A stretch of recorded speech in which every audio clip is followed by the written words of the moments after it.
सन्माननीय अध्यक्ष महोदय, आपल्या राज्याचे राज्यपाल श्रीयुत सी.पी. राधाकृष्णन यांनी या 15व्या राज्य विधानसभेच्या नुकत्याच झालेल्या सार्वत्रिक निवडणुकांमध्ये जे नवीन सरकार आलं त्या सरकारच्या समोर 9 डिसेंबर 2024 रोजी जे भाषण केलं आणि त्या भाषणाकरता म्हणून सरकारच्या वतीनं अभिनंदन प्रस्ताव आज या सभागृहासमोर आलेला आहे आणि त्या प्रस्तावावर बोलत असताना मी या प्रस्तावाला विरोध करतो। सुरुवातीलाच माननीय राज्यपाल महोदयांनी हे सरकार माझं सरकार माझं सरकार माझं सरकार असं 60 मुद्द्यांमध्ये अनेक वेळा जो उल्लेख केला, मला राज्यपाल महोदयांच्या या ठिकाणी सन्मान राखून त्या पदाचा त्या घटनात्मक पदाचा आदर राखून मला राज्यपाल महोदयांना विचारायचं आहे की हे तुमचं सरकार कसं होऊ शकतं, कसं झालं याचा जरा स्वतःच्या मनाशी विचार करा। मला माहित आहे की सरकार कुठलंही असलं तरी देखील राज्यपाल महोदयांना ते म्हणावं लागतं। अध्यक्ष महोदय, आता आपण अध्यक्षाच्या खुर्चीवर बसलेला आहात, आपण या ठिकाणी तालिका सभापती म्हणून आहात, परंतु तरतूद कायद्यामध्ये महाराष्ट्र विधानसभा अधिनियमामध्ये तरतूद अशी आहे की ज्या वेळेला आपण अध्यक्षांच्या खुर्चीवर बसता त्या वेळेला आपण अध्यक्षच असता। जे अध्यक्ष निर्णय देऊ शकतात, निर्देश देऊ शकतात, तेच निर्णय देण्याचा तोच निर्देश देण्याचा अधिकार आपण तालिका सभापती असलात तरी सुद्धा, तालिका अध्यक्ष असलात तरी सुद्धा आपल्याला लागू होतात। याचे अनेक प्रेसिडेंट, अनेक उदाहरणं आणि अनेक दाखले या ठिकाणी आहेत। अध्यक्ष महोदय, या सरकारने शपथ कधी घेतली? 5 डिसेंबर 2024 रोजी संध्याकाळी 5 वाजता या सरकारने घेतली, शपथ घेतली। अध्यक्ष महोदय, मी आपल्या सत्सक विवेक बुद्धीला आव्हान करतो, आठवण करा की सर्वसाधारणपणे राज्यामध्ये नवीन निवडणूक झाली किंवा एखादा राज्याच्या मुख्यमंत्र्यांनी जर राजीनामा दिला किंवा एखादं सरकार जर अल्पमतामध्ये आलं तर दुसऱ्या पक्षाला जर सरकार बनवायचं असेल, नवनियुक्त आमदारांना जर सरकार बनवायचं असेल तर पहिल्यांदा राज्यपालांनी सगळ्यात जास्त मेजॉरिटीनं असलेला जो पक्ष असतो त्या पक्षाला निमंत्रित करावं लागतं। राज्यपाल महोदयांनी निमंत्रित केलं नाही तर जो पक्ष या ठिकाणी सरकार बनवू इच्छितो त्यानं आपल्याला समर्थन देणारे कोणकोणते पक्ष आहेत त्याची यादी घेऊन स्वतःहून राज्यपाल महोदयांच्याकडे जावं लागतं आणि राज्यपाल महोदयांना विनंती करावी लागते की आम्ही सरकार बनवू इच्छितो, आम्हाला सरकार बनवायला निमंत्रित करा। जर ते गेले नाही तर राज्यपाल महोदयांनी त्या मोठ्या पक्षाला विचारायचं असतं की आपण सरकार बनवू इच्छिता का? आपण सरकार बनवू जर इच्छिता असाल तर सरकार आपण बनवत असताना राज्यपाल महोदयांनी तारीख जाहीर करायची असते। या तारखेला या ठिकाणी इतके वाजता त्या ठिकाणी तुम्हाला नवीन सरकारला शपथ देता येईल हे राज्यपाल महोदयांनी सांगायचं असतं। आपल्याला जागा बदलायची असेल तर राज्यपाल महोदयांना विनंती करावी लागते की आम्हाला या ठिकाणी शपथ घ्यायची नाहीये, आम्हाला या ठिकाणी शपथ घ्यायची आहे। जशी आम्ही माननीय उद्धव साहेबांची शिवतीर्थावर शपथ घेतली, माननीय मनोहर जोशी यांची मुख्यमंत्री म्हणून आणि गोपीनाथराव मुंडे यांची उपमुख्यमंत्री म्हणून आम्ही शिवतीर्थावर शपथ घेतली। 2014 साली देवेंद्र फडणवीस यांनी राज्याचे मुख्यमंत्री म्हणून वानखेडे स्टेडियमवर घेतली। राज्यपाल महोदयांची परवानगी घेऊन घेतली। राज्यपाल घटनात्मक पद आम्ही आहे म्हणतो, राज्यपाल हे संविधानिक पद आहे असं म्हणतो। मी बोलतो टीकेला टीका म्हणून समजून घेऊ नका, तर आपण एका बाजूने घटनेचं अवमूल्यन किती करतो आहोत, या घटनेचं आम्ही महत्व किती कमी करतो आहोत। आम्ही सातत्याने सांगतोय की तुमच्या मनामध्ये घटनेबद्दल आदर नाहीये, तुम्हाला ही घटना शिल्लक ठेवायची नाहीये। त्यावेळेला तुम्ही बाहेर सांगता की आम्ही नॅरेटिव्ह पसरवतो, नॅरेटिव्ह सेट करतो। हे राज्यपाल पद हे घटनात्मक आहे की नाही याचं उत्तर माननीय मुख्यमंत्री महोदयांनी आपल्या उत्तराच्या भाषणामध्ये दिलं पाहिजे. राज्यपालांनी तुम्हाला कधी बोलावलं हे तुम्ही सांगितलं पाहिजे. राज्यपालांच्याकडे तुम्ही आम्हाला निमंत्रित करा म्हणून सांगण्याकरता यादी कधी होऊन गेलात हे महाराष्ट्राला तुम्ही सांगितलं पाहिजे. माझ्या माहितीप्रमाणे तुम्ही गेलातच नाही. एकनाथराव शिंदेनी स्वतःच्या पक्षाचा गटनेता म्हणून एकनाथराव शिंदेच्या आमदारांनी एकनाथराव शिंदेची निवड केली. अजितदादा पवारांच्या पक्षानं अजितदादा पवार म्हणून त्यांच्या गटनेत्यांची गटनेता म्हणून निवड केली. पण माननीय देवेंद्र फडणवीस जे आमचे राज्याचे आताचे मुख्यमंत्री आहेत त्यांची निवड कधी झाली? त्यांची निवड झाली 4 डिसेंबर 2011 ला आपल्या केंद्रीय अर्थमंत्री सीतारामन आणि तिथले आमचे गुजरातचे माननीय मुख्यमंत्री रुपानीजी ना माजी मुख्यमंत्री रुपानीजी ते आले आणि त्याच्यानंतर 11 वाजता बैठक झाली आणि 11 वाजता बैठक झाल्यानंतर 4 तारखेला हे 3 पक्षाचे 3 नेते राज्यपाल महोदयांच्याकडे गेले की आम्हाला शपथ घ्यायची आहे. त्याच्यानंतर 4 तारखेला गेले. आठवण करा, हे 4 तारखेला गेले पण प्रत्यक्षपणे आझाद मैदानावर ते ज्या ठिकाणी शपथ घेणार होते त्या मंडपाचं काम कधी सुरू झालं?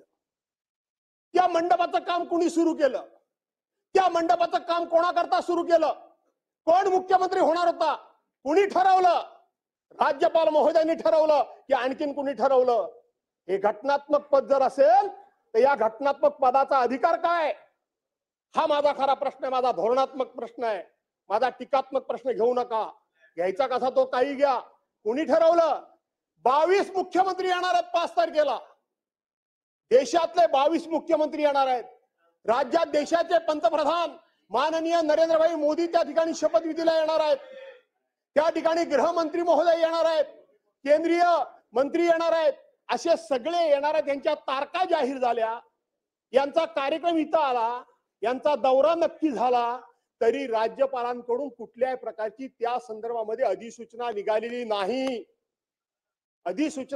नाही. राज्यपालांना इतक्या पद्धतीने गृहीत धरता. राज्यपाल हे एका कुठल्या तरी पक्षाचे असतात हे मला मान्य आहे पण त्या खुर्चीवर बसल्यानंतर किमान त्या पदाची गरिमा राहिली पाहिजे. त्या पदाचा मान सन्मान राहिला पाहिजे. त्या पदाचं महत्व राहिलं पाहिजे. याचं भान राज्यपाल महोदयांना आहे की नाही? याचा भान राज्यपाल महोदयांना आहे की नाही? सन्माननीय सदस्य राज्यपालाचं अभिभाषण सन्माननीय सदस्य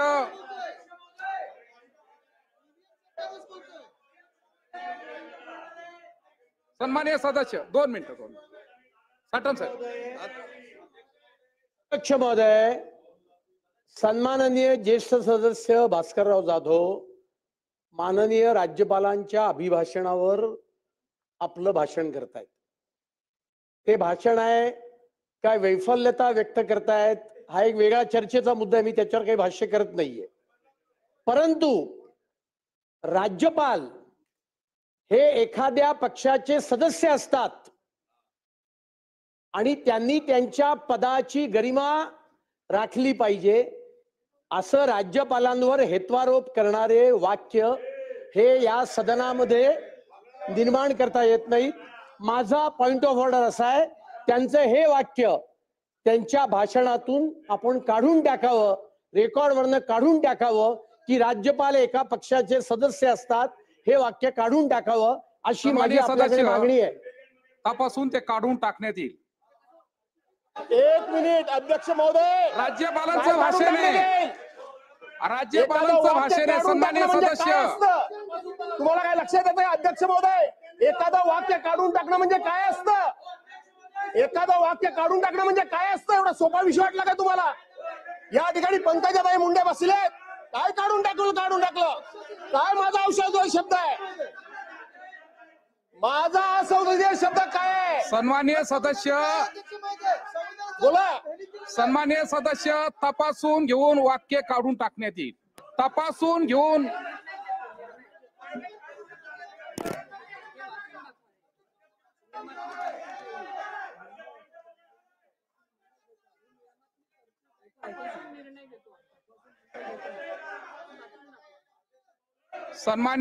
सन्माननीय सदस्य सन्माननीय सदस्य,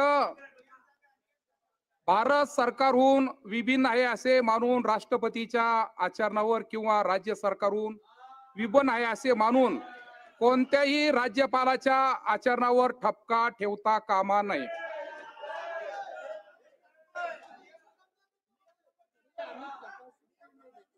सन्माननीय सदस्य, तरी आम्ही तपासून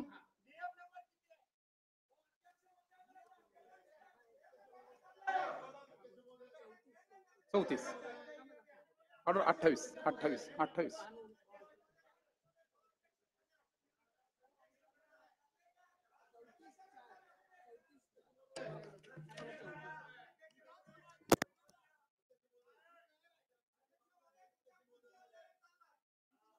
सन्माननीय सदस्य 34(4) नुसार मी तपासून नंतर निर्णय घेऊ.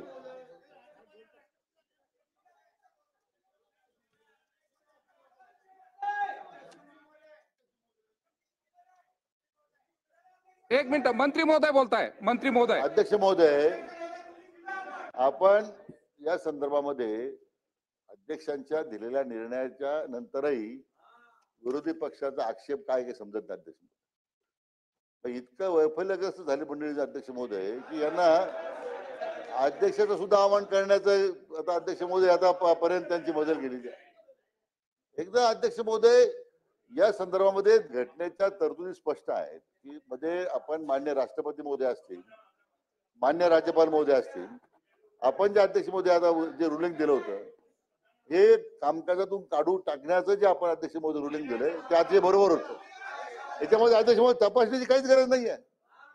म्हणून आमचा अध्यक्ष महोदय आग्रह आहे. आणि पुन्हा अध्यक्षांच्यावर आक्षेप घेण्याचं जे काम अध्यक्ष महोदय सुरू आहे ते अतिशय चुकीचं आहे. या सभागृहाच्या प्रथा परंपरा ज्या आहेत सन्मान्य सदस्य भास्कररावजी, त्या अतिशय उच्च परंपरा आपण कायम ठेवल्या पाहिजे.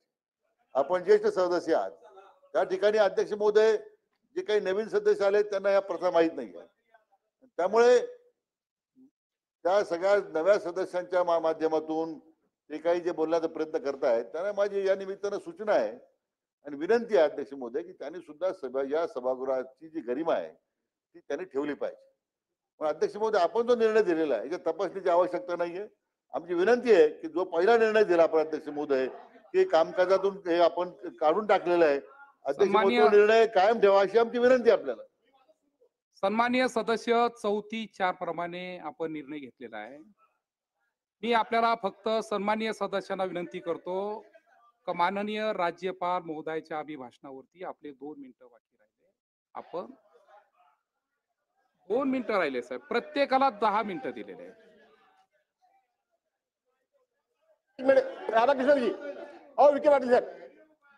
महोदय, याच्यावर चर्चाच होत नाही. आपण दिलेल्या निर्णयानंतर अध्यक्ष महोदय याच्यावर चर्चाच होऊ शकत नाही.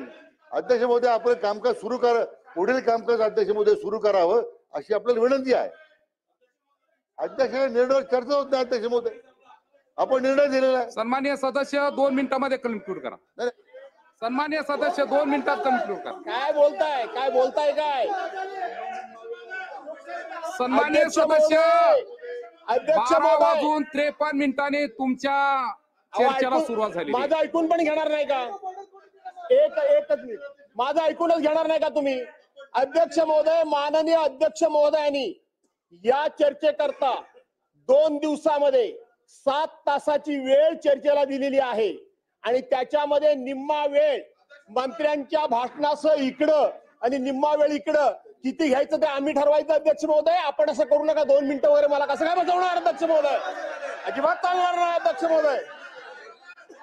सन्माननीय सदस्य, बोलायला सुरुवात करा. असं बोला, बोलायला सुरुवात असं करा. बोला, तुम्ही सांगा त्यांना बोलायला सुरुवात करा.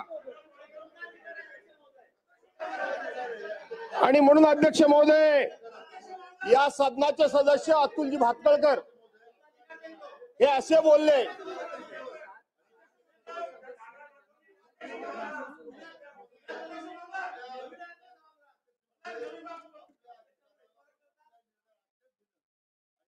संदर्भात ज्या पद्धतीचं वक्तव्य झालं अध्यक्ष महोदय, सन्मान्य सदस्यांनी माफी मागितली पाहिजे अशी आमची मागणी अध्यक्ष महोदय.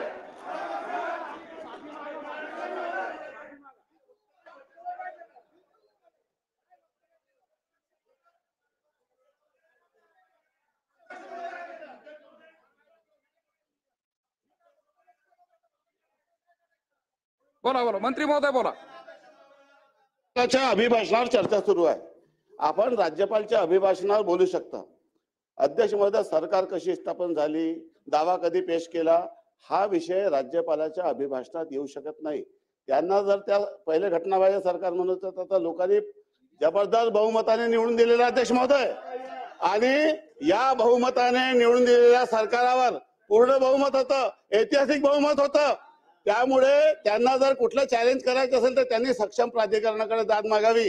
राज्यपालाच्या अभिभाषणावर न बोलता सत्ता कशी स्थापन झाली हे सर्व जे रेकॉर्डवर आलेले ते पूर्णतः काढून टाकावं. या आयुधाचा वापर करून सरकारच्या स्थापनेवर प्रश्नचिन्ह उपस्थित करता येणार नाहीत. ते सर्व जे भाषण रेकॉर्डवरून काढून टाकावं अशी माझी हरकत आहे.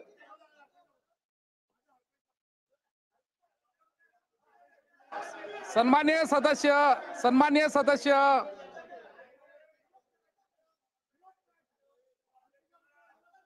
हरकतीवर हरकतीचा मुद्दा नाही. सन्मान्य सदस्य,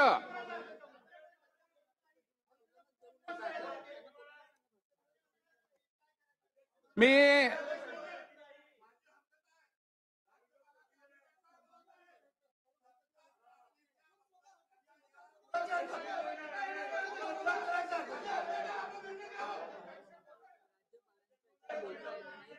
जो सन्मान्य मंत्री महोदय जयस्वाल साहेबांनी मुद्दा ज्या संदर्भात हरकतीचा मुद्दा उपस्थित केला अध्यक्ष महोदय अतिशय रास्त आहे. अध्यक्ष महोदय, आपण निर्णय द्या आणि या सगळ्या कामकाजातून काढून टाका आणि चर्चेला सुरुवात करा. अध्यक्ष महोदय, मंत्री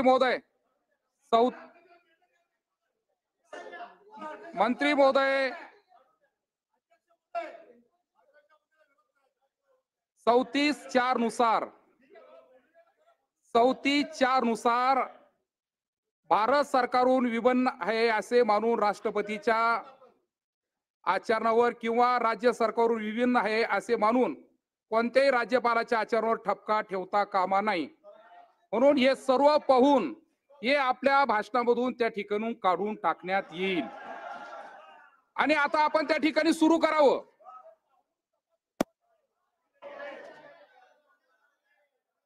सन्मान्य सदस्य कान साफ करा. सन्मान्य सदस्य, तुमच्या सारख्या सिनियर माणसानं असं बोलावं. कान साफ करा. अध्यक्ष महोदय, सन्मान्य सदस्य, आपण राज्यपालाच्या अभिभाषणावर चर्चा करा. अहो, मला बोलूच देत नाही तुम्ही, तर काय करणार? मला संरक्षण द्या ना. मला संरक्षण द्या अध्यक्ष महोदय. राज्यामध्ये आणि म्हणून अध्यक्ष महोदय, या ठिकाणी राज्यपाल महोदयांनी आपण जो 34चा सेक्शन 4 मला वाचून दाखवला तो मला चांगला माहिती आहे. आचरण आणि निर्णय याच्यामधला खूप मोठी जमीन आसमानाची तफावत आहे. खूप मोठी तफावत आहे. अध्यक्ष महोदय, मी घटनाक्रम सांगतोय. त्यांनी माझं राज्य म्हणाले. त्यांचं राज्य कधी सुरू झालं? त्यांनी शपथ दिल्यानंतर त्यांचं राज्य सुरू झालं अध्यक्ष महोदय. आणि म्हणून मी हेच सांगतोय, हिरोईन सगळे हे म्हणजे उद्योगपती, आमच्या देशाचे पंतप्रधान वगैरे सगळे याच्या अगोदर ठरलं. आणि इतर राज्य सरकारमध्ये शपथ कोण घेणार, कधी घेणार? अध्यक्ष महोदय, लागलेले अध्यक्ष महोदय. सन्मान्य सदस्य, राज्यपालाच्या अभिभाषणावर चर्चा करा.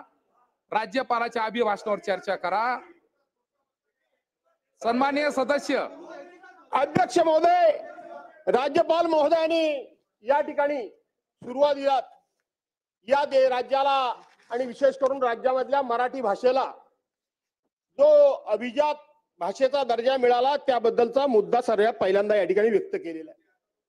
अध्यक्ष महोदय, ज्याच्या हाती ससा त्याचे तो पारधी. मुळामध्ये एवढं सगळं बहुमत असताना सुद्धा विरोधी पक्षाचे विचार ऐकून घेण्याची या लोकांच्याकडं जी एक वैचारिक लेवल लागते, लेवल, मी पात्रता नाही म्हणालो, लेवल, तीच मुळामध्ये नाहीये. आणि म्हणून अध्यक्ष महोदय, राधाकृष्ण विखे पाटलांसारख्या माणसांनी सातत्यानं अशा पद्धतीने उभं राहणं हे काही शोभा देणारं नाहीये. मी कुठलाही अजिबात शोभा देणारं नाहीये. मंत्री महोदयाला बोलू द्या. तुम्ही बसा. अध्यक्ष महोदय, सन्मान्य सदस्य अध्यक्ष मंत्री महोदय, महोदयांना बोलू द्या. भास्करराव मिनिटं जाधव मंत्री महोदयांना सन्मान्य बोलू द्या. सदस्य, ज्येष्ठ सदस्य आहेत. त्यांनी सुद्धा मला वाटतं, मी मगाशी म्हटलं, सभागृहाची गरिमा ठेवली पाहिजे. एवढं अध्यक्ष महोदय, इतकं मोठं मताधिक्य, एवढा मोठा जनाधार आपण मिळालेला आहे, तो त्याचा स्वीकार करा ना. आपण एवढे वैफल्यग्रस्त होऊ नका. आपण एकदा जनतेचा निर्णय मान्य करा. आणि अध्यक्ष महोदय, आपण आता आमची वैचारिक पात्रता काय आहे, वैचारिक पातळी काय, अध्यक्ष महोदय, आमची सन्मान्य सदस्यांना माझी एवढी सूचना आहे की आपण अध्यक्ष महोदय आपल्या बौद्धिक दिवाळखोरीचं लक्षण या ठिकाणी उगाच कसं दाखवा तुम्ही आम्हाला. आपण चांगलं काम करा. आपण चांगला अध्यक्ष महोदय, चांगलं राज्यपालाबद्दल बोला अध्यक्ष महोदय. म्हणून जे आक्षेपार्ह अध्यक्ष महोदय विधान आहेत, शब्द आहेत अध्यक्ष महोदय, आणि अशा पद्धतीने आक्षेपार्ह जर सन्मान्य सदस्य बोलत असतील अध्यक्ष महोदय, आम्हाला मान्य नाही. आपण त्यांना समज द्या अध्यक्ष महोदय, एवढी आमची विनंती आपल्याला. सन्मान्य सदस्य, राज्यपालाच्या अभिभाषणावर फक्त चर्चा आपण त्या ठिकाणी सुरू करावी. 2 मिनिटांमध्ये कंटिन्यू करा. सन्मान्य सदस्य, आता मला सांगा, मी आपल्या मराठी भाषेला अभिजात भाषेचा दर्जा मिळाला हा मुद्दा मी काढला, त्याच्यावर राधाकृष्ण विखे पाटील साहेबांनी माझ्याबद्दल काय उद्गार काढले? हे संसदीय आहेत? हे संसदीय आहेत? मी मराठी भाषेच्या अभिजात दर्जाबद्दल बोललो अध्यक्ष महोदय. राज्यपाल महोदयांनी त्याचा पहिल्यांदाच उल्लेख केला. हा शब्द माझा आला आणि लगेच ते उठले. अध्यक्ष महोदय, आपण देखील मला संरक्षण दिलं पाहिजे. आपण मला संरक्षण दिलं पाहिजे अध्यक्ष महोदय. त्यांचा मराठी भाषेबद्दल एवढा जर राग असेल त्यांचा, तर माझा नाईलाज आहे अध्यक्ष महोदय. त्यांना मराठी भाषेबद्दल एवढा द्वेष असेल, त्यांना मराठी भाषेबद्दल एवढा तिरस्कार असेल, तर त्यांनी सन्मान्य मराठी सदस्य, भाषेबद्दल मंत्री तिरस्कार महोदयाला करावा. बोलू द्या. मला अभिमान आहे अध्यक्ष महोदय, मंत्री अध्यक्ष महोदयांना बोलू द्या. महोदय, मराठी भाषेबद्दल यांचं किती प्रेम आहे. 2.5 वर्ष राज्याचे मुख्यमंत्री झाल्याच्या नंतरही अध्यक्ष महोदय यांचं सरकार होतं, त्यांनी किती मराठी भाषेचा आदर केला अध्यक्ष महोदय आम्हाला कल्पना आहे. आमचा मुळात अध्यक्ष महोदय मराठी भाषेला अभिजात दर्जा मिळाला तो आपल्या सरकारने दिला. आमच्या अध्यक्ष महोदय, आमच्या सरकारने तो मान्य करून घेतला. यांचा काही अधिकार नाही, यांचा काही संबंध नाही. पण अध्यक्ष महोदय, मूळ राज्यपालांच्या एकूण अधिकार कक्षेवर राज्याच्या स्थापनेच्या संदर्भामध्ये माननीय प्रधानमंत्री येणार आहे शपथविधीला अध्यक्ष महोदय. हा जो काही हिरोला बोलवणार आहेत अध्यक्ष महोदय, हा काही राज्यपाल भाषणाचा मुद्दा होऊ शकत. सन्मान्य भास्कररावजी, माझी आपल्याला या निमित्तानं विनंती आहे, आपण कृपया विषयाला धरून बोला. अन्यथा अध्यक्ष महोदय या विषयी त्यांना चर्चाच करायची नाही अध्यक्ष महोदय. त्यांना मुद्दा सरकारचा अपयश पचवता येत नाही अध्यक्ष महोदय. म्हणून त्यांना ते अध्यक्ष, म्हणून माझी विनंती आहे की त्यांचे जे भाषण आहेत ते मुद्द्याला धरून असावं अध्यक्ष महोदय, एवढी आपल्याला विनंती आहे. मंत्री महोदय. अध्यक्ष महोदय, मी कलम 59 वाचून दाखवतो आपल्याला. 1 मिनिट अध्यक्ष महोदय. की राज्यपालाच्या अभिभाषणावर चर्चेकरता वेळ देणे व चर्चेची व्याप्ती. अध्यक्ष महोदय, अध्यक्ष सभागृहाच्या नेत्याशी सल्लासमत करून संविधानाच्या अनुच्छेद 176 खंड 1 अन्वये राज्यपालांनी केलेल्या अभिभाषणात उल्लेख केलेल्या बाबीवर चर्चा करण्यासाठी वेळ नमूद करेल. नंबर 1. दुसरं, असा एक अगर त्या दिवशी कोणत्याही दिवसाच्या भागात एखाद्या आभार प्रदर्शन प्रस्तावावर दुसऱ्या सदस्याला अनुमोदन दिल्यावर अभिभाषणातील उल्लेख केलेल्या बाबीवर चर्चा करण्याची विधानसभेत मोकळीक असते. सन्मान्य सदस्याला जे काही बोलायचं आहे ते अभिभाषणामध्ये केलेल्या मुद्द्यांच्या बाहेर त्यांना जाता येत नाही. त्यामुळे मी आपल्याला सांगतो की पूर्ण त्यांच्या भाषणातील जेवढं काही मजकूर आहे, जे या अभिभाषणातील मुद्द्यांच्या बाहेर आहे, ते पूर्णच्या पूर्ण आपण काढून टाकावं आणि या नियमाचं पालन करावं अशी माझी हरकत आहे. चला सर, सन्मान्य सदस्य कंटिन्यू करा. आणि म्हणून अध्यक्ष महोदय, मराठी भाषेला अभिजात भाषेचा दर्जा मिळाला या संदर्भामध्ये अध्यक्ष महोदय या ठिकाणी उल्लेख आहे. मराठी माणूस म्हणून, महाराष्ट्र म्हणून, मराठी भाषेचा अभिमान म्हणून आपल्या सर्वांनाच अभिमान आहे. पण अध्यक्ष महोदय, त्याच्यामध्ये ज्याच्या हाती ससा तो पारधी ही वस्तुस्थिती खरी आहे. तुमच्या कारकिर्दीमध्ये मिळालं आणि म्हणून त्याचं तुम्ही कौतुक करणं, त्याचं श्रेय घेणं हे समजू शकतो. परंतु या मराठी भाषेला अभिजात भाषेचा दर्जा मिळावा याच्याकरता अनेक वर्षांपर्यंत प्रयत्न केले. खास करून आमच्या मागच्या सरकारमध्ये आमचे मराठी भाषा मंत्री आदरणीय सुभाषराव देसाई हे ज्या वेळेला मंत्री होते, आता इकडची मंडळी त्यावेळेला मंत्रिमंडळामध्ये तिकडे होती, ते म्हणतील ते वाईटच काम झालं, चांगली म्हणणार नाहीत. आणि म्हणून त्यावेळेला सुद्धा लाखो पत्र तयार करून या ठिकाणी या मराठी भाषेला अभिजात भाषेचा दर्जा मिळावा याकरता पाठवण्यात आलं. आपल्याला आठवत असेल, बाहेर एक प्रदर्शन भरवलं गेलं होतं. मराठी भाषेची 5000 वर्षापूर्वीची परंपरा, मराठी भाषेचा इतिहास, या सगळ्याचं एक जबरदस्त बोलकं दालन, मग ते फोटोग्राफीच्या माध्यमातून असेल, ते स्लायडिंगच्या माध्यमातून असेल, ते वेगवेगळ्या प्रसार माध्यमाच्या माध्यमातून असेल, अध्यक्ष महोदय त्यांनी सुद्धा या ठिकाणी खूप मोठ्या प्रमाणामध्ये प्रयत्न केला.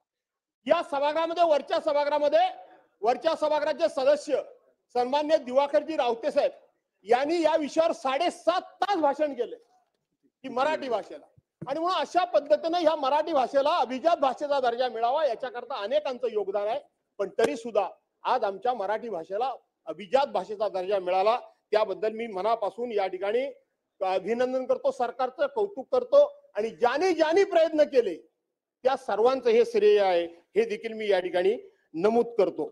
अध्यक्ष महोदय, इथं आपण जर बघितलं तर माझी लिंक तोडण्याचं काम तुम्ही जाणीवपूर्वक केलं, मला माहित आहे.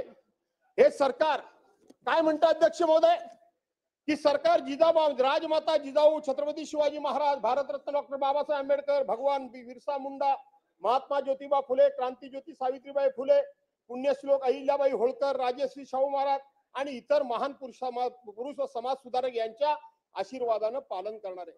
अध्यक्ष महोदय, या भाषणामध्ये मला खेद वाटतो, मला खेद एवढ्या करता वाटतो, आणि राज्यपालांच्या अभिभाषणावर खेद हा शब्द वापरण्याचा आम्हाला कायद्याने अधिकार आहे.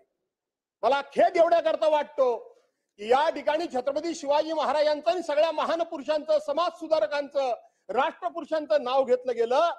अध्यक्ष महोदय, या राज्यामध्ये 50 वर्षापूर्वी, 80 वर्षापूर्वी छत्रपती शिवाजी महाराजांचा पुतळा असेल, ताराबाई राणींचा पुतळा असेल, आणखीन कोणाचा आंबेडकरांचा पुतळा असेल, शाहू महाराजांचा पुतळा असेल, महात्मा ज्योतिबा फुलेंचे पुतळे असतील, यांचे 50, 60, 70 वर्षापूर्वीचे पुतळे आजही दिमागदारपणे, आजही ताटमानेनं, आजही वारा वादळ, काहीही प्रसंग येऊ द्या, कोणतंही नैसर्गिक संकट येऊ द्या, ताठमानेनं उभे आहेत.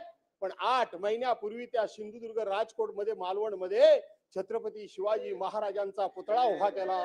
अध्यक्ष महोदय, तो पुतळा ज्या पद्धतीनं पडला, भ्रष्टाचारामुळे पडला. अध्यक्ष महोदय, माझ्या छत्रपती शिवाजी महाराजांच्या त्या पुतळ्याचे अवशेष ज्यावेळेला माझ्यासारख्या माणसानं डोळ्यानं बघितले, अध्यक्ष महोदय, आजकालच्या बजेटमध्ये त्याला 36 कोटी रुपयाची तरतूद सरकारनं केली. सप्लिमेंटरी बजेटमध्ये 36 कोटी रुपयाची तरतूद करून त्या ठिकाणी पुतळा उभा राहणार आहे छत्रपतींचा, याचा आम्हाला अभिमान आहे. परंतु अवघ्या 8 महिन्यामध्ये उभा केलेला छत्रपती शिवरायांचा महाराष्ट्रामध्ये केलेला पुतळा हा कोसळू कसा शकतो, पडू कसा शकतो? अध्यक्ष महोदय, याच्याबद्दल सरकार काही शोध काम करणार आहे की नाही, याच्याबद्दल आमचे राज्यपाल महोदय खेद व्यक्त करणार आहेत की नाही? अध्यक्ष महोदय, हा माझ्या दृष्टीने महत्वाचा प्रश्न आहे. अध्यक्ष महोदय, मी बघायला गेलो त्या ठिकाणी, आमचे नेते गेलेच होते, त्यावेळच्या प्रकाराबद्दल मी आता बोलत नाही, पण मी बघायला गेलो. अध्यक्ष महोदय, तिथलं काम इतकं निकृष्ट दर्जाचं काम आहे. तिथे जांभा दगड जो कोकणामध्ये मिळतो त्याचं फ्लोरिंग तयार केलेलं आहे, चालताना सुद्धा माणसाला ठेचा लागतात, इतक्या पद्धतीचं ते फ्लोरिंगचं काम आहे. अध्यक्ष महोदय, भिंती ज्या आहेत त्या भिंतींना असा हात लावला, तिथली सफेद वाळू वापरून त्या ठिकाणी त्या भिंती तयार केलेल्या आहेत. अध्यक्ष महोदय, ज्या दिवशी त्या पुतळ्याचं अनावरण झालं त्या दिवशी शेजारच्या घरातून लाईट आणला गेला होता, तो पुतळा पडला म्हणून मी बघायला गेलो, तोपर्यंत तिथं लाईट सुद्धा अध्यक्ष महोदय आलेला नाही. सर्वसाधारणपणे अध्यक्ष महोदय, वारा हा पश्चिमेकडून पूर्वेला वाहतो, समुद्राकडून तो बाहेर वाहतो. पुतळा पडला होता कुठल्या साईडला? वास्तविक इकडून वारा येतो म्हटल्यानंतर तो इकडे पडायला पाहिजे होता, पण तो पुतळा तिकडे पडला होता. अध्यक्ष महोदय, एक अवशेष ज्या पद्धतीने भग्नावस्थेमध्ये, ज्या पद्धतीने विखुरला होता, पडलेला होता, हे बघितल्यानंतर मनाला अत्यंत वेदना झाल्या. अध्यक्ष महोदय, तर कुणी केला, कोणाच्या कारकिर्दीत झाला, काय झालं, पण ज्यांनी कुणी या छत्रपती शिवाजी महाराजांच्या पुतळ्यासारख्या ठिकाणी भ्रष्टाचार केला त्यांना सरकार शासन करणार आहे की नाही? आणि तो पुतळा उभा करण्याबद्दल तुम्ही करा, परंतु त्याबद्दल राज्यपाल महोदय काही खेद व्यक्त करणार आहेत की नाही, हा आपण विचार या ठिकाणी केला पाहिजे. अध्यक्ष महोदय, महाराष्ट्र राज्याचं एकंदरीत उत्पन्न जे आहे, देशाच्या सकल उत्पन्नाच्या 14% उत्पन्न हा एकटा महाराष्ट्र देतो, असंच राज्यपाल महोदय म्हणतात. अध्यक्ष महोदय, जर 14% एकूण उत्पन्नाच्या 14% उत्पन्न जर महाराष्ट्र देशाला जर देत असेल, तर त्याच्या मोबदल्यात आम्ही देशाला काय काय देतो त्याचं सुद्धा एकदा सविस्तरपणे कधीतरी विवेचन झालं पाहिजे. सरकार कुठलेही असलं तरी सातत्याने ही ओरड कायमच आहे की महाराष्ट्राचा वाटा महाराष्ट्राला मिळत नाही अध्यक्ष महोदय, आणि म्हणून तो मिळाला पाहिजे. अशा पद्धतीचा अध्यक्ष महोदय इथं कुठे सांगितलं पाहिजे. अध्यक्ष महोदय, राज्यपाल महोदयांच्या भाषणामध्ये रोजगार निर्मिती किती करता, आम्ही काय काय करतो आहोत, कशा पद्धतीने रोजगार निर्मिती करतो आहोत. पण अध्यक्ष महोदय, मला खेद वाटतो, राज्यपाल जर महोदय असे म्हणाले असते की गेल्या 2-2.5 वर्षामध्ये या महाराष्ट्रामध्ये होऊ घातलेले उद्योग हे परराज्यामध्ये किती गेले, हे जर राज्यपालांनी त्याचा उल्लेख केला असता तर अध्यक्ष महोदय जरा बरं झालं असतं. त्याबद्दल तो उल्लेख केला नाही, म्हणून देखील मला अध्यक्ष महोदय खेद वाटतो. अध्यक्ष महोदय, या ठिकाणी प्रधानमंत्री आवास योजनेअंतर्गत शहरामध्ये जी घरं बांधली जातात त्याला 2,75,000 रुपये दिले जातात आणि ग्रामीण भागासाठी बांधले जातात त्याला 1,60,000 रुपये दिले जातात. अध्यक्ष महोदय, याच्यामध्ये समानता आणण्याची गरज आहे. आपण शहरामध्ये 2,75,000 रुपये देतो आणि ग्रामीण भागामध्ये 1,60,000 रुपये देतो. आपलं कदाचित असं म्हणणं असेल की शहरामध्ये जमिनीचे भाव आणि ग्रामीण भागातल्या जमिनीचे भाव याच्यामध्ये तफावत आहे. पण अध्यक्ष महोदय, जी काही त्याच्या ठिकाणी ते घर बांधण्याकरता म्हणून सामुग्री गोळा करावी लागते, जी काही वस्तू सिमेंट असेल, स्टील असेल, वाळू असेल, आणखीन जे साहित्य आहे ते साहित्य सगळं शहरातूनच ग्रामीण भागामध्ये घेऊन जावं लागतं मंगल प्रभात लोढाजी. त्यामुळं वास्तविक त्याचा ट्रान्सपोर्टेशनचा खर्च हा ग्रामीण भागामध्ये हे साहित्य नेण्याकरता मोठ्या प्रमाणामध्ये होतो आणि म्हणून त्याच्यामध्ये जर समानता आली असती तर बरं झालं असतं. अध्यक्ष महोदय, या सरकारनं इथं मच्छीमार बोर्ड एक स्थापन करण्याचा या ठिकाणी निर्णय घोषित केलेला आहे, जाहीर केलेला आहे. अध्यक्ष महोदय, मी सातत्याने या सभागृहामध्ये मांडत असतो. मी मगाशी औचित्याचा मुद्दा मांडत असताना पण ते सांगितलं. अध्यक्ष महोदय, मीच त्या ठिकाणी आपला कॅबिनेट मंत्री होतो आणि त्यावेळेला कामगार विभाग माझ्याकडे आला होता आणि त्या कामगार विभागाच्या अंतर्गत मी पहिल्यांदा 47 दिवसामध्ये त्यावेळेला अरविंद कुमार नावाचे सेक्रेटरी होते, त्यांना मी सांगितलं की वेळ माझ्याकडे अगदी कमी आहे, माझ्या कारकिर्दीमध्ये काहीतरी चांगलं घडावं अशी माझी स्वतःची इच्छा आहे. ते काय घडावं, मी म्हटलं माझ्या भागामध्ये मच्छीमार बांधव मोठ्या प्रमाणात आहेत आणि म्हणून त्यांना शासकीय पगार दिला पाहिजे, त्याला शासकीय त्यांना मान्यता दिली पाहिजे. अध्यक्ष महोदय, कामगार म्हणजे आपले माथाडी कामगार आहेत, त्या माथाडी कामगारांच्या धर्तीवर आपण पहिल्यांदा कोकणामध्ये एक बोर्ड बनवलं. कैलासवासी गोपीनाथराव मुंडे ऊसतोड कामगार मंडळ घोषित केल्यापासून 10 ते 12 वर्ष ते बोर्ड बनू शकलं नाही, पण मी अवघ्या 47 दिवसामध्ये बोर्ड बनवलं. अध्यक्ष महोदय, त्याचा फायदा असा होणार होता की परदेशातून येणारी जी बाहेरची मासे असतात ते किंवा साऊथ इंडियातून म्हणजे आपल्या दक्षिण भारतातून येणारे रहू कटलासारखे जे मासे असतात त्याच्यावरची रॉयल्टी आणि आमच्या इथले मासेमारी करणारे मासे बांधव आहेत त्यांना ती रॉयल्टी देऊन त्याचे वर्षाचे 12 महिने, महिन्याचे 30 दिवस अध्यक्ष महोदय त्यांचा पगार कसा सुरू राहील असं त्या बोर्डामध्ये तरतूद आहे. पगार कसा सुरू राहील, कारण 1 जून ते 1 ऑगस्ट पर्यंत त्याला मासेमारी करता येत नाही, त्यामुळे त्यांचा उदरनिर्वाह चालायला कुठल्याही प्रकारची सोय नाही. त्यांच्या घराखालच्या जमिनी त्यांच्याकडे नाही, त्यांना शेती कर्जाचा दर्जा त्यांना नाही, त्यांना बँक कुठल्या पद्धतीनं त्यांच्यावर स्थावर मालमत्ता नसल्यामुळं त्यांना कर्ज देऊ शकत नाही. आणि म्हणून हे नवीन बोर्ड स्थापन केलंय. ते नवीन बोर्ड आणि जुनं बोर्ड याच्यामधलं चांगलं काय असेल ते घ्या, त्यातली तफावत तुम्ही बघा. हे जे मच्छीमार बोर्ड आहे आणि ते जुनं मच्छीमार बोर्ड आहे याच्यामध्ये काय तफावत आहे आणि त्याच्यामधलं चांगलं काय ते तुम्ही घ्या, अशा प्रकारची अध्यक्ष महोदय विनंती करतो. अध्यक्ष महोदय, या ठिकाणी मी मगाशीच सांगितलं की माझे भाषण थांबवून अध्यक्ष महोदय फार काय माझ्या मित्रांना काही मिळणार नाहीये. जो मेसेज बाहेर जायचा तो गेला.